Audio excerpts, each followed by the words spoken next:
What's going on, people? My name is Mo, your friendly neighborhood music head. Today I'm going to be giving you guys the most controversial video on my channel of the year or ever. It's going to be a lot. Most people don't really sit down and try to listen to every single album that comes out this year, but I don't have sanity, so I did that. This list has about 132 different albums on it. It's been a very long year. No, but honestly, it's been fun doing this whole process. Whenever there's a big week of albums, I try to listen to each one like 2, 3, 4 times, try to rank it, keep it moving, going back to the original projects of the year and try to rank and see where they are. It's been a really fun process. So, top 50. I recommend everything in the top 50 that I'm about to name. Really, I'd recommend the top like 70. I'll post the full list later. But top 50, the first like 50 through maybe 40 or 30, I'm going to be just kind of zooming through because like time purposes, you know what I mean? And yeah, I'm going to get deeper and deeper as we go along. So without further ado, here we go. So to start things off at number 50, we have 'Cause I Love You by Lizzo. Now, I could say a whole lot about Lizzo and this album for that matter, but I'll keep it short and sweet by saying this is showing that Lizzo is very versatile. There's ballads, there's anthemic, like woman motivational music throughout this thing, and a lot of ass-shaking records. So you can kind of find a little bit of something for everybody here. Might be worth checking out if you're into that type of vibe. At number 49, we have Shea Butter Baby by Lennox. I'm a big fan of Ari as a personality. Her internet presence is hysterical with her IG lives, but this album was a huge breakout for her. I'm really excited to see what she does in this next decade because it seemed like this project had been postponed for so and so long and it finally came out and she's been thriving. So can't wait to see what's next for her. At number 48, we have Lil Big Man from Maxo.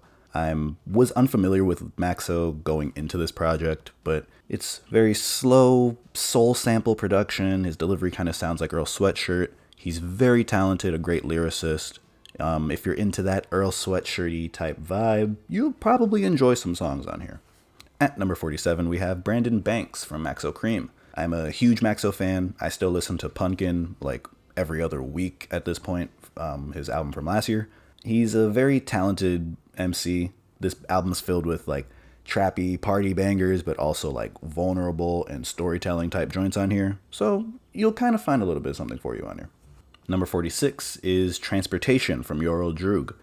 Spoiler alert, I have another one of his projects later on in this video that I'm going to talk more about, so I'll save a lot of his praises for later on in this video. At number 45, we have Behind These Scars from Casanova. I just kind of got hip to Casanova recently. He's known for that aggressive style delivery. However, he's very versatile on this project because he's able to go from that to the ladies records with an R&B hook, all the way down to even like vulnerable and storytelling raps throughout this whole project. The song Jail Call, I believe, is the intro. Very, very good record. It reminds me of Sing About Me from Kendrick Lamar. That's probably one of my songs of the year at this point. Very worth checking out if you don't check anything from this project. At number 44 is 1123. I don't know how you pronounce it, but BJ the Chicago Kid put out a very good project this year. It's up for a Grammy. It kind of got really poor promo throughout the year, which kind of sucked because it's a very quality project. BJ the Chicago Kid is one of my favorite voices in R&B right now, and the fact that he's able to continue to be in his bag for, I guess, like 6 or 7 years that he's been making albums is a great thing to see. Things like Feel the Vibe and Time Today. Very glad to see where he's at right now. At number 43, we have Kill 'Em All, which is a... I said Kill 'Em All really happily. Like, that's a very good phrase. At number 43, we have Kill 'Em All, which is a Mach-Hommy and DJ Muggs collab project. I have another Mach-Hommy project I'll be talking about later on in this video. I have another DJ Muggs project I'll be talking about later. So I'll be saving a lot of praises. However, it's a really gritty sounding gun raps and great lyricism throughout this whole project. If you're into that sort of thing, definitely worth listening to. At number 42 is ERYS from Jaden Smith. Now, I did a whole video review on this project already. I'll kind of skip over it. However, I'm really looking forward to seeing where Jaden goes going forward, which is the fact that he's ending this Sire ERYS like era that he's been in. It's going to be interesting going into the next decade, seeing what direction he goes in musically. At number 41, we have Is He Real from IDK. I definitely think that IDK is an underappreciated rapper in today's day and age. He successfully pulled off a concept album here, analyzing the idea of is God real? It's filled with great lyricism, some vulnerability, and a lot of stories that he's telling throughout. The opening song, or skit for that matter, is the one to listen to. It'll probably pull you right into the project. I won't even spoil anything. Definitely worth checking out. At number 40, I have Injury Reserve, their self-titled project. I'm very proud of Injury Reserve from a fan's perspective for being able to unapologetically be themselves and continue to build such a cult and strong fan base. They are able to blend this electronic and alternative style production with their great rapping abilities and abilities just to make songs altogether. This album seems to be a personal peak for them, and they seem to blend in a lot of guest features throughout this whole thing, from Rico Nasty and Amine to Freddie Gibbs and Drum. It's an interesting way that they were able to blend this all for a label debut. At number 39, we have Ghostface Killah's, from the Wu-Tang member himself, Ghostface Killah. Now, it's very satisfying to see that Ghostface is still making incredible music at, 45? He's been in the game for multiple decades now, and he's still putting out great music. Very great to see. His pen is sharper than ever, even with his delivery kind of changing as the years have gone on. So it's very satisfying seeing him continue to put out good music instead of forced music because he needs to still make money. Clearly, he's doing alright. Number 38, I have Yacht Rock 2 from Alchemist. I've already spoken about this project in an album suggestion video I did. Just know that this is a very solid project. It's a soundtrack to luxury and criminal activity. If you identify with either of those things, give it a try. Coming in at number 37, we have The WIZRD from Future. This album was really thrown to the back burner for a lot of people. I think they just listened to it once and easily forgot about it, especially since it was a January release. But it was still a pretty good project. Even though the project didn't really have any major singles, songs like Call the Coroner and Promise You That and Crushed Up were still really solid tracks, and it was filled with a lot of good Future tracks. It was a nice addition to an already legendary trap music discography. At number 36, I have Lordy Is God, which is an Ankle John album. I was not familiar with Ankle John prior to listening to this project, but hearing this, I kind of think this is a pretty good starting point to just kind of understand what he's like. His rhyme schemes are especially fascinating to me. He tends to do really slow BPM beats. He produces all of his music, from what I understand. So he uses a lot of slow BPM beats and is essentially rapping double time on them and kind of just switching up his pace and his flow throughout most of his verses. So he's kind of like going really, really fast and then like slows it down and really goes. And it's, fitting a lot of different rhymes into like 2 or 3 different bars. He's a very interesting artist. And this is obviously a play on the album Jesus is King with a similar album cover and everything. So there's a lot of organs and bass and guitars. So interesting project to get into if you're interested in that type of hip hop. At number 35, I have a Mach-Hommy album I believe is pronounced Wap Konn Jòj. Don't really know, but it's a really dope album from Mach-Hommy. Now, I kind of hold Mach-Hommy in the same realm that I hold Doom and Jay Electronica in, with just essentially being mysterious. They move on their own frequencies. They're all not really on social media. They release music whenever they please. They don't really do interviews. It's just really hard to find them, but when they do release music, it's phenomenal. And Mach-Hommy has this interesting delivery, especially with, on top of his incredible lyricism and the fact that he's from Newark, New Jersey, close to where I am from. His delivery is really interesting because he really fluctuates between 2 different notes. So he'll be going really monotone on 2 different levels. So like rapping. It's really hard to explain, but you'll really get the gist once you start listening to him. Plus, his melodies are practically addictive after a while when he does end up singing. So worth checking out. At number 34, I have Goodnight Lovell from Night Lovell. I think he's an artist that kind of flies under the radar. He has an interesting voice. He's out of Toronto, a really young guy.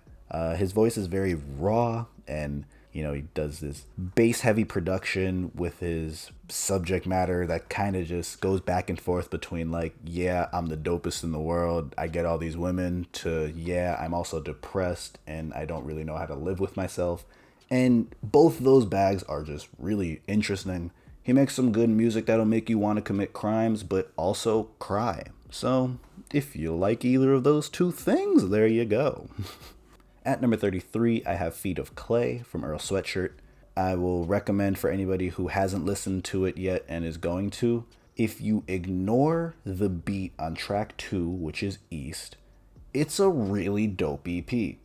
However, that beat just kind of like takes you out of your element because it quite literally sounds like I'm sitting in a clown car, but his lyricism is still top tier and there's a lot of dark elements. You know, he's going true to his new style, which is just very rugged and dusty sounding mixings on his project and getting dope verses from Mavi and Mach-Hommy. Like, he's in this interesting bag, worth checking out the small EP. At number 32, I have WWCD, What Would Sheen Gun Do from Griselda. If you're unfamiliar with Griselda, now is the time to familiarize yourselves because they have had just a phenomenal year, really decade for that matter, but especially year. It is Westside Gunn, Conway, and Benny. They have just been keeping their foot on the industry's necks for that matter. They have been releasing individual projects and finally came out with this collective album under Shady Records, and it is great. I don't think there are any samples throughout any of the tracks, and it was all recorded within a week, and it's great. So it just really shows the industry, like, yeah, we don't need a lot to show that we're better than a whole lot of you out there. So interesting, gun-toting, you know, chemistry back and forth, raps, you know, 50 Cent, Eminem are on it. Worth checking out if you're into that gun rap. At number 31, I have High Highs to Low Lows, which is a Lolo Zouaï album. This has been one of the more interesting discoveries of artists I've found this year. She is essentially making this blend of like pop and R&B, but like very hip-hop influenced production. And so she's really showcasing how great her vocals can be with her range. Also very catchy hooks. She's a likable personality online. Interesting person. So if you're into that like kind of a Tinashe, Britney Spears-ish type of energy, look no further. At number 30, I don't really know how to pronounce this. I think it's SUGA, but there's no H. It's just SUGA. But Kyle Dion, really dope album. He's one of the more refreshing R&B acts that I've heard this year. His album is filled with groovy anthems, love-ish songs, to bedroom romance style, all the way down to just heartbreak and pure loneliness. So I know he's not in the forefront of music right now, but if you are looking for a new R&B artist to support, try to look no further than Kyle Dion. At number 29, I have Bubba, which is a Kaytranada album. I just kind of got hip to Kaytranada's actual discography. I've always been a fan of his regular production. However, this dude is just phenomenal. This project is filled with collaborations that you kind of wouldn't expect, personally at least, but none of them sound forced. It is still very true to Kaytranada's production style, and the artists don't sound like they're really morphing to anything. They just seem like really great collabs, from Kali Uchis to Sir and Mick Jenkins and Tinashe. It's a very interesting, I mean, even Estella's on here. It's a very interesting blend. It all fits the same narrative. So very happy to see where producers are creating these great collaborative efforts. At number 28, I have Leatherface from RJ Payne. I think that when you start to look at the landscape of this new wave of New York gritty hip hop that's coming out right now, from Griselda to BSF to Trust Gang and Soul Assassins, I think RJ Payne is definitely next up, with a very unique style and delivery, as well as, you know, flows and wordplay, and a great ear for beats, because he's picking things that are very open, so it's allowing his voice to just be the forefront and carry the tracks as a whole. I think it's going to be interesting to see where him and a lot of these new New York rappers are going to be headed towards. Number 27, I have A Bullet for Every Heathen from 38 Spesh. I've spoken about this project in the past. This is still one of my favorite projects of the year. I find myself just, if I have a car ride that's about like half an hour long, I'll put this on, just listen to it straight through. It is sequenced very well, so you're kind of just nodding your head throughout this whole entire thing. Great features. He's putting his own artists on from Trust Gang. I'm very happy to see where 38 Spesh has been for the past couple of years now, and looking forward to see what he does later on.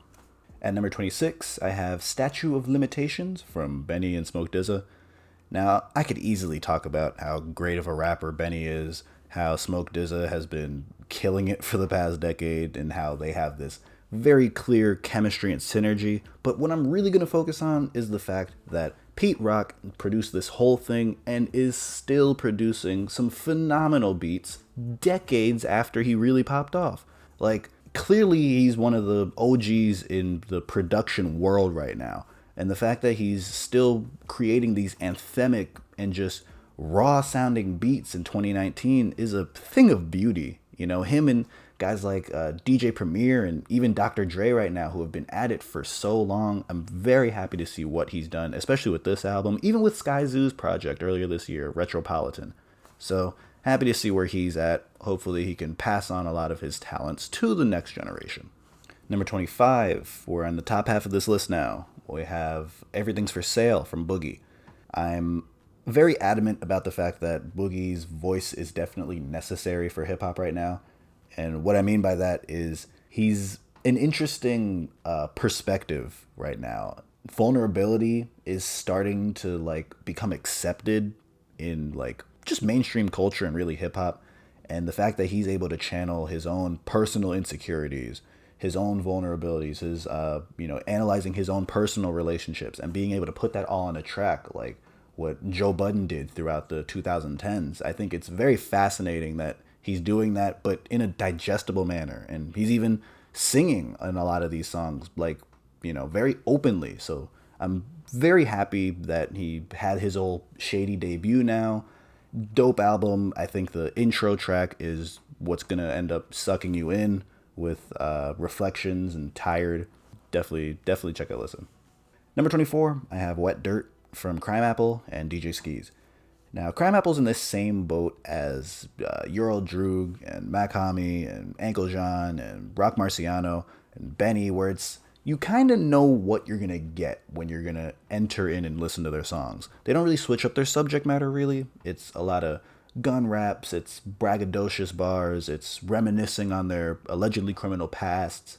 So you know what you're going to get, but they all have their individual styles. And CRIMEAPPLE is very interesting because he's fitting a very wide vocabulary.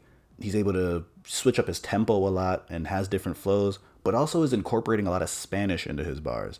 So it's very interesting to see that. It's almost like he's, channeling his likely like Big Pun and Fat Joe influences into his music. So worth checking this one out. Spoiler alert, I have another one of his projects later on in this video. So we're going to move on. At number 23, I have Fly God is an Awesome God from Westside Gunn. It's been very interesting to see where Westside is at now. I kind of describe his music as just being this juxtaposition between just street rap and luxury with every other bar. I feel like every 4 bars he's going back and forth between like, yeah, I'm in the Fendi store, I'm like buying Gucci for my daughter, but also like I will shoot anybody in this club right now. And it's a very interesting contrast. He always has some great beats to pick. He has these iconic ad-libs. Fly God is an Awesome God, he has a lot of very gritty beat selection as opposed to a lot of his other albums. So still very dope. A lot of great collaborations.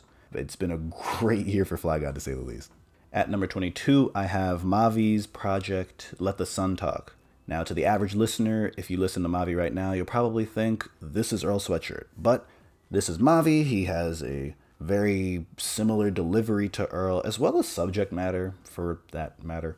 He's a college kid, from what I understand, and his lyricism is off the chain. For a debut, I'm assuming project, this is fantastic. I do wish that he was rapping on better beats, but his lyrics are definitely carrying this whole album, and I'm excited to see how far he ends up going in the next decade, because I think he's only like 19 or 20, so it's looking good for him right now. At number 21, I finally get to talk about an album that isn't rap. It is Juicebox from Mac Ayres. I've spoken about this in my album suggestions vid. I'm still listening to this album frequently. As I said before, it really just sounds like I'm listening to a cloud. It is refreshing to be hearing this live band throughout all the songs. There's a lot of really dope soul, funky vibes throughout this whole thing. We've hit the top 20, and we're going to start it off with the gorgeous Tinashe. This is a album that I was very happy to hear with Songs for You.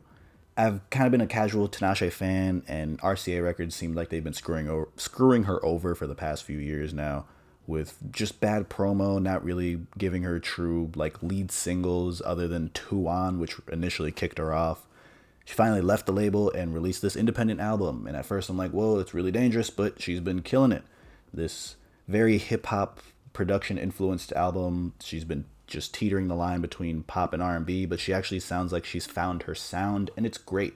Very refreshing to hear her, and I'm excited to see her continue this route of being independent. Any artist that owns their own masters, I'm always going to be happy for you.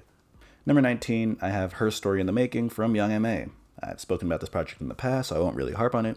All I'll say is it's still very good to see that she's making music that she wants to make. Nobody's forcing her to make singles or doing weird collabs. She's just making what she wants, and it's good, covering a lot of ranges of emotions and things of that nature.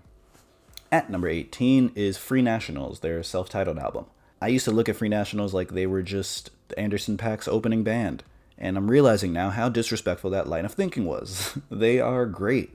They're very, very talented at making just really groovy tunes, but collaborating with artists similar to Kaytranada. And what's funny is that they both the Kaytranada album and this album came out the same day. They're just collaborating with people, and it doesn't sound forced whatsoever. Going from Kali Uchis and Sid to T.I. and even a Griselda collabo with Westside Gunn and Conway. It's interesting that a lot of these like collectives are just bringing other artists on and just making good music. We always love to see it. At number 17, I have El Capo from Jim Jones.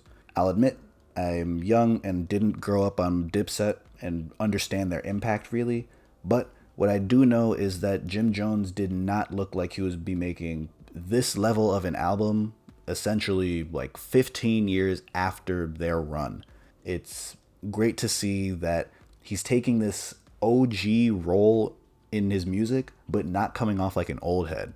He's not jealous of what these new rappers have, at least from what it sounds like. He's just kind of providing advice and, reminiscing on his past and making music about policy and politics even. It's really dope street music, and Heatmakers kills all of this production. Very, very good project.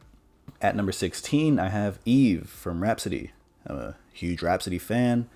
I have her CD right up there. Don't know if you guys can see that, but been a huge Rhapsody fan. This album is essentially a concept album where each song title is named after an influential black woman. And from what I understand, she's trying to personify the energy that these women brought into these records. And it's a very difficult task to achieve, to complete that, but digestible, and she seems to have done it. Rap's pen is still at the highest of levels, and the song Maya with K. Roosevelt might be my song of the year, if not in the top 10. I've been listening to that on repeat. Number 15 is Ventura from Anderson .Paak. After that extremely confusing album / rollout with Oxnard, I think it was entirely produced or executive produced from Dr. Dre, and we blamed Dre for that album being really mid. But he came out with this album just a couple months after, and it seemed rushed, and it was like, what are we doing here? But it's really dope soul music. I think that Paak has always been in this weird hip-hoppy R&B lane, but this is an entirely R&B soul project, and it's very good. The song Make It Better with Smokey Robinson and Alchemist produced is incredible. And things like King James and a lot of the songs on there are just really groovy records where he's just showcasing his vocals. Number 14 is The Plugs I Met from Benny. It's funny to me that 2018 was essentially Benny's year because he put out Tana Talk 3 and it was incredible. And so it seemed like, all right, you put out this great project. Let's relax a little bit. Let's put out something else like a year later. Nope. Came up with The Plugs I Met.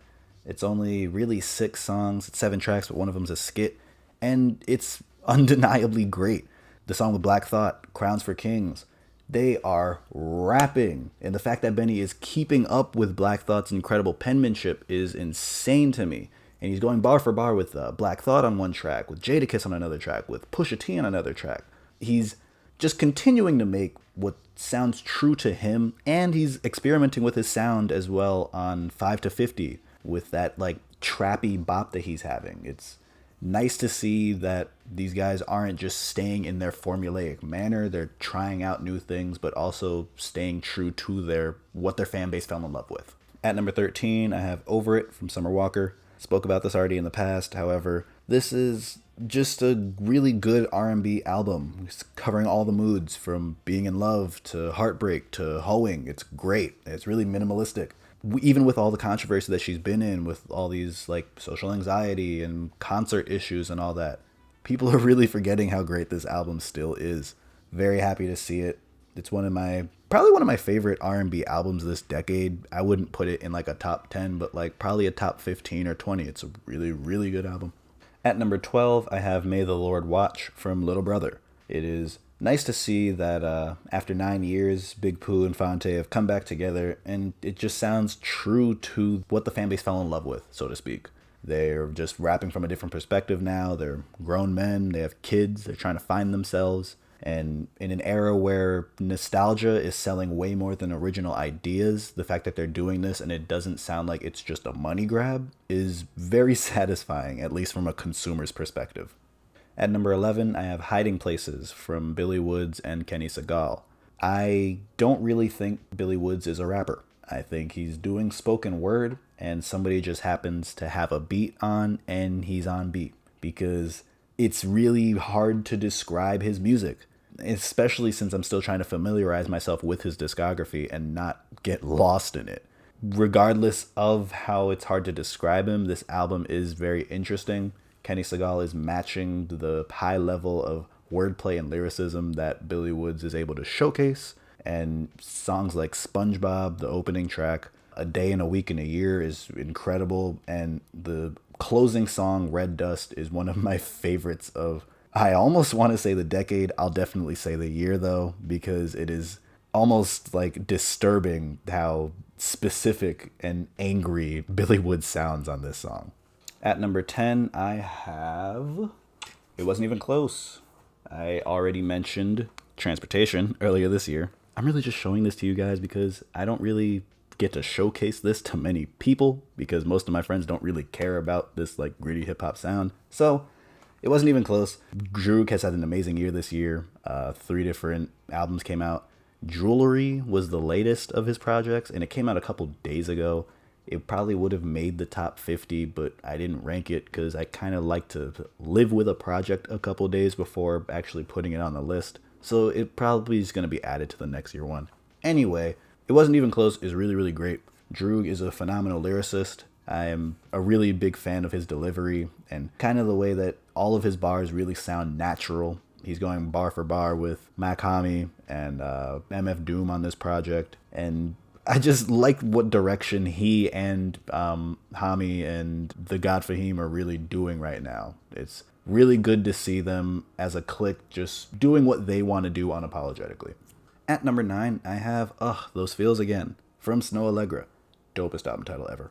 Anyway, this project seemed like it took forever to finally be released. She had been teasing about it for like a lot of months until it finally came out, and it was well worth the wait. Her voice is phenomenal, and her writing just kind of goes hand in hand with it. Her voice is a bit deeper than the average R&B singer, but she hits that falsetto very seamlessly, so she just shows her range very easily. But there are so many different songs I can highlight, like Situationship and I Want You Around, that are so smooth and like naturally great songs. So dope project, one of my favorite R&B albums this year. Number 8, I have Medallo.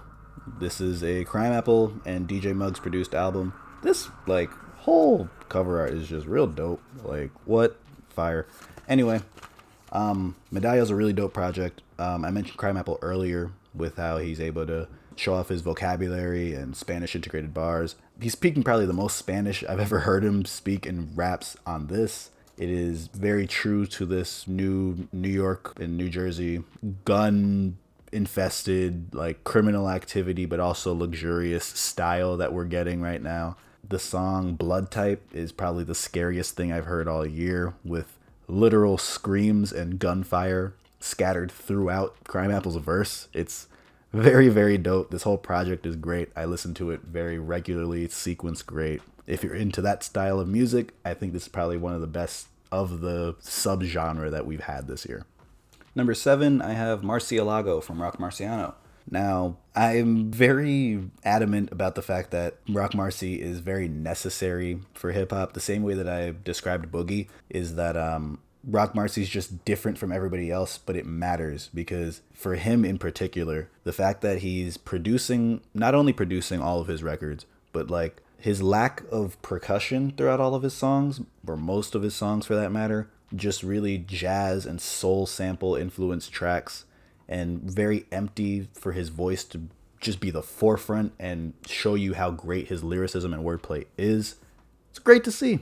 He does this like alliteration type rapping. That's the only way I could really describe it, where he'll have 2 bars but fit 5 different rhymed words in those bars, but do it regularly and also have that 2-bar span make sense. It's not like he's just rapping like quarter, daughter, and that was a really bad example, but it's not like he's rapping like cat, hat, jat, and back like all together, you know. It has a narrative, it makes sense, and it's dope. That lack of percussion and unique style, I just think is very necessary for the genre, because anywhere where people are being unique and it works, I have to salute and have to be trying to push to the forefront. At number 6, I have Mirrorland from Earth Gang. I've spoken about this project in the past. I think that these guys are a really good tandem. I'm sick and tired of the Outcast comparisons. They're just a duo and happen to be from the South, aka Atlanta. So the fact that they're just doing these comparisons over and over is annoying, but these guys are great. They feed off each other's energy well. They're very, very good at catching a really good hook. And different flows, beat selection, you know, the different features that they have on here. It's a really well-crafted Dreamville album. We're in the top 5. And for number 5, I have Hitler Wears Hermes 7 from Westside Gunn.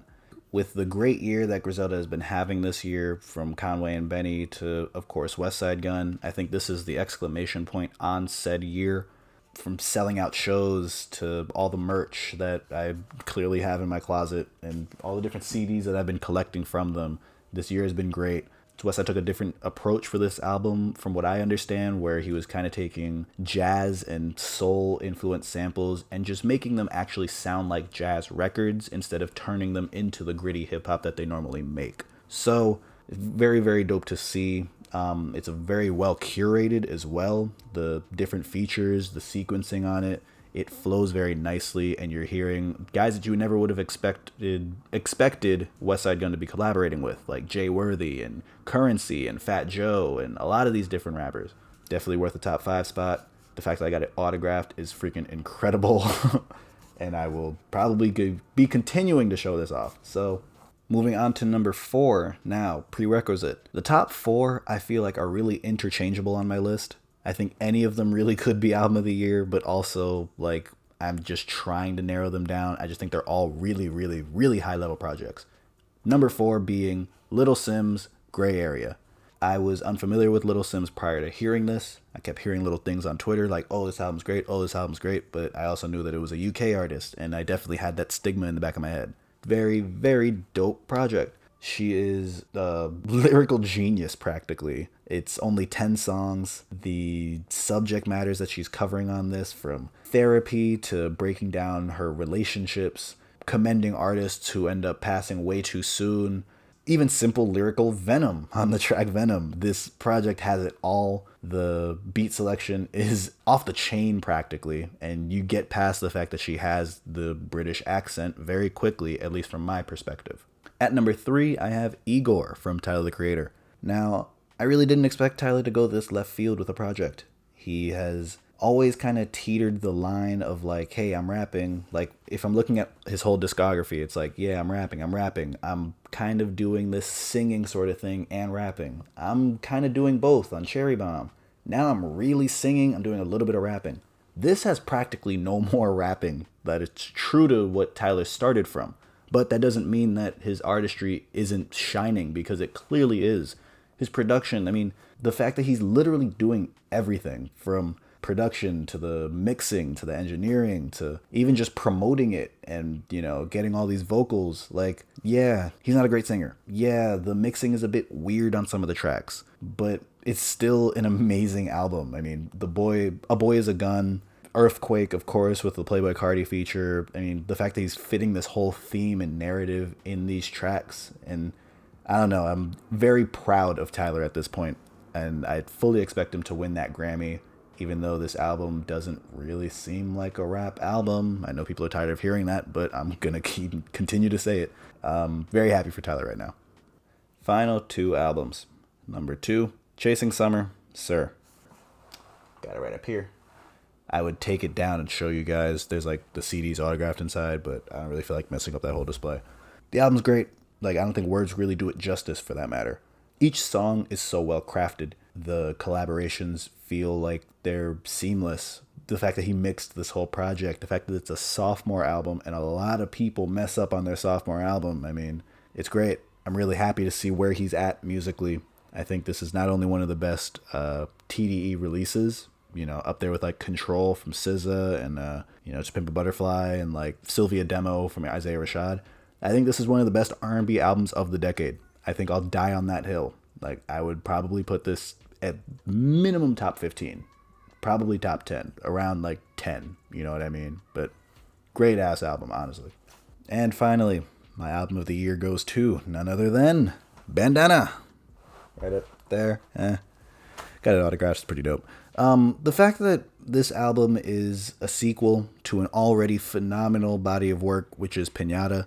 The fact that they're able to like build off of that chemistry, not make it sound like they're just Pinata leftovers. This feels like a really, really complete body of work. I mean, sure, some of the mixing doesn't really sound great, but when you factor in the fact that this is Madlib, the legendary producer who made this whole thing on an iPad, you don't really care that it's mixed a bit weird. The fact that Gibbs' rapping is so stellar, it kind of carries that whole thing. I mean, he's going bar for bar with Black Thought, with Pusha T's amazing verse on Palm Olive, Mos Def on here. I mean, getting the hooks from Anderson .Paak, from Killer Mike, which is kind of surprising. I mean, this whole project is just phenomenal. Cataracts is still an out-of-body experience for me whenever I hear it. I mean, I can go on and on. This has been a great year for music, especially underground hip-hop, and this is probably like a great year in the fact that underground hip-hop has the album of the year, personally. You probably don't really identify with a lot of the things I said in this video, but hey, my opinion, here we are. Thank you for making it to the end here. You guys are great. I'm tired. There are kids screaming right outside my window here, so you're probably getting a lot of their noise, but very glad that I was able to finally make this video, especially before the year ends.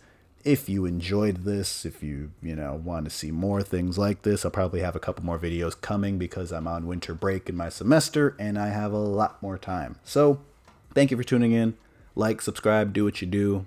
Keep checking in. I'll probably have some more content within the next few weeks or so. And thank you guys so much. I'll catch you guys on the flip side. Peace.